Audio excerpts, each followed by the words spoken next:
Alright, good evening folks. Welcome back to another video. I got some hot tea to the side of me here.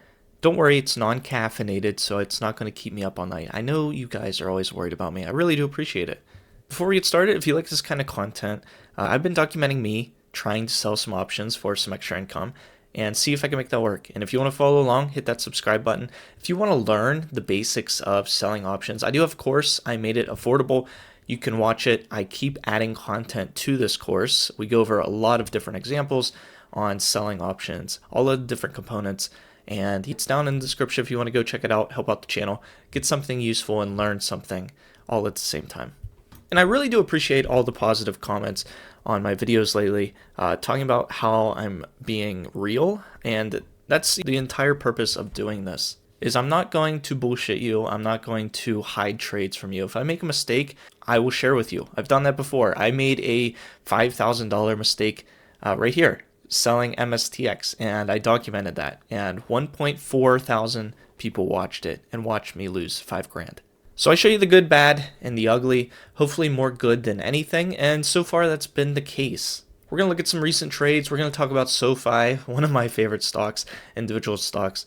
And believe it or not, right now, I am up to 4,000 shares of Sofi. I know what you're saying. That's asinine. I hardly can believe it myself. But then again, I'm the one that did this, so I guess I can believe it. When it dipped below $13, I just couldn't help myself. I sold some puts. We're going to look at a couple that I actually bought to close today because they've decreased in value so much. I just bought to close them, free up that collateral, wait for the next one. But I sold many puts when it dipped, and I also just bought shares outright because I'm like, this is crazy. Also bought a little bit of Bitcoin, not that anyone's here to listen to that. I did get a comment saying how it's very risky to have this much into one single stock, and I couldn't agree more. Right now, my total market value is $53,000. Average cost is $12.39. That average cost keeps going up as I acquire more shares. And aside from the cash on hand, makes up 73% of my Robinhood portfolio. But no worries, because this isn't my only stock portfolio. I have a couple other portfolios on different platforms, and majority of those portfolios and the money in those portfolios are in diversified index funds. This is the only one that I get a little bit more risky and I trade options in. Except for the SPY, I do trade the wheel on the SPY in my Fidelity account because I don't have enough money here for that. What's crazy to conceptualize is every dollar SoFi goes up, I'm up $4,000. And to be honest with you, I don't want to stop here. I think it's crazy. 5,000 shares is my ultimate goal. And how am I going to do that? Well, I'm just going to continue what I've been doing, selling puts, most of these puts expiring worthless, and if not, I roll them. Some of them I will let get assigned to me, but for the majority, I'll roll if they become in the money, take that premium, and buy more shares of Sofi. And my plan isn't changing.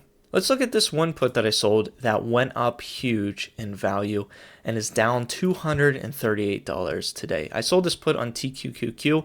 For a while there, I think, yeah, it was worth $1,100, and I sold it for only, well, this is after rolling, so we'll have to look at my spreadsheet to see what I sold it for.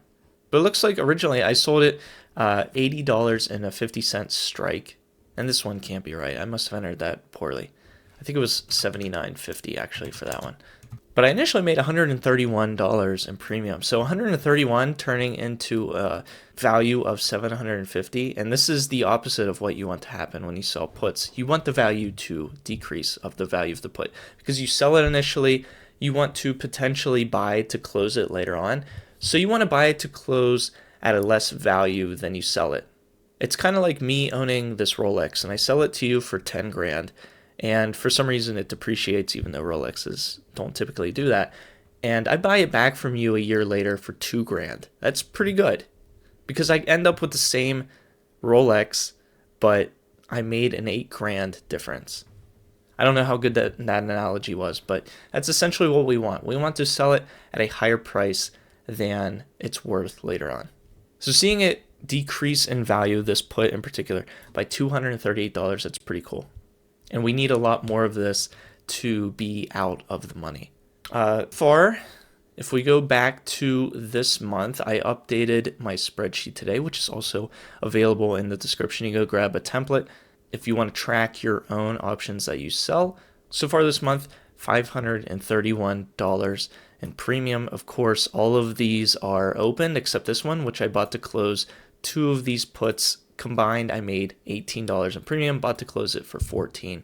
So the total that I profited was $14. The rest of these are open, so either they expire worthless, I get assigned these shares, or I roll them out in expiration, hoping that the value decreases. So if I want to get to 5,000 shares, I need 1,000 shares of Sofi, and this $531 in premium isn't even going to get me 100 shares. So think about how much premium I need to get 1,000 more shares, and then you can see that this is going to take some time. It looks like most of my puts that are expiring this Friday have a decent chance of expiring worthless. The Robinhood put decreased in value by 60% today, so that's also awesome. My Nubank put only decreased by 30%. This one is most likely going to be in the money come Friday, so I'll either decide on the spot if I want to be assigned these shares of Nubank or if I want to roll this put out and hope that it recovers by then. But of course, I'll keep you guys posted. Thank you so much for watching, and I hope to see you in a future video.